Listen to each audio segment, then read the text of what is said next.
देखिए, संसदीय परंपरा, कानून, रूल्स, प्रैक्टिस, प्रोसीजर ये बताते हैं कि जब भी अविश्वास प्रस्ताव यानी कि नो कॉन्फिडेंस मोशन लोकसभा में जमा कराया जाता है और उसको स्वीकृति मिल जाती है माननीय सभापति द्वारा, माननीय स्पीकर द्वारा, तो कोई भी लेजिस्लेटिव बिजनेस यानी कि कोई भी विधेयक या बिल सदन के भीतर नहीं लाया जाता, उस पर मतदान नहीं किया जाता जब तक नो कॉन्फिडेंस मोशन का फैसला नहीं हो जाता। लेकिन इस बार हम देख रहे हैं कि तमाम रूल्स, प्रोसीजर्स, कन्वेंशंस को ताक पे रखते हुए बिल पे बिल लाए जा रहे हैं, विधेयक पे विधेयक इंट्रोड्यूस किए जा रहे हैं और उन्हें पारित भी किया जा रहा है। ये दुखदाई है और ये सीधे तौर पे वायलेशन है संसदीय परंपरा का, संसदीय रूल्स प्रोसीजर्स का, संसदीय कानून का। और मेरी अपील रहेगी केंद्र सरकार से और सभापति जी से कि कृपया कर जब तक नो कॉन्फिडेंस मोशन का फैसला नहीं हो जाता, उस पर बहस, चर्चा और मतदान नहीं हो जाता, तब तक कोई लेजिस्लेटिव बिजनेस ट्रांजैक्ट नहीं होना चाहिए लोकसभा में। सर, विपक्षी गुट मणिपुर अपने सांसदों को भेज रहा है, क्या उद्देश्य है इसका?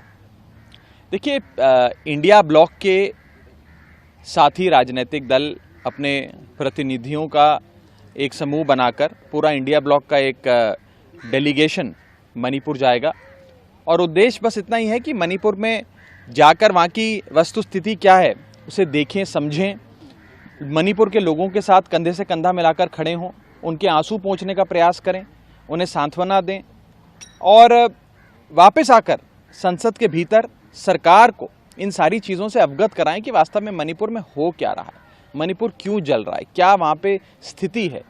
जो खबरें आ रही हैं वो तो ये बताती हैं, और यहाँ तक कि मणिपुर के अपने बीजेपी द्वारा अपॉइंटेड गवर्नर, वहाँ के बीजेपी के एमएलएज, वहाँ पे जो भारतीय जनता पार्टी के अपने पदाधिकारी हैं, वही चीख चीख कर कह रहे हैं कि मणिपुर जल रहा है, हज़ारों लोग बेघर हो गए, न जाने कितने लोगों की जानें चली गई, crimes against women, crimes against humanity चरम पर हैं।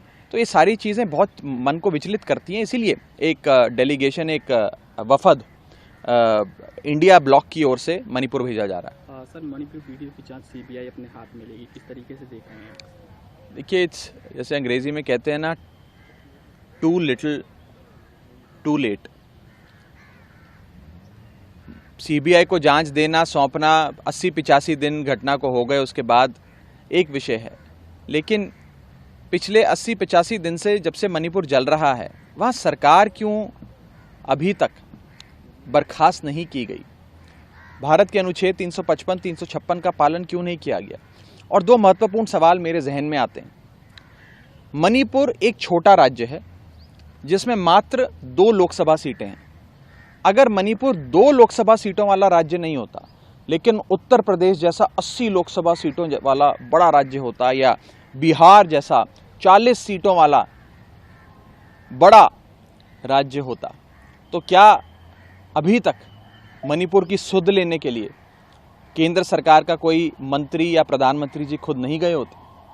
पहला सवाल, जरूर गए होते।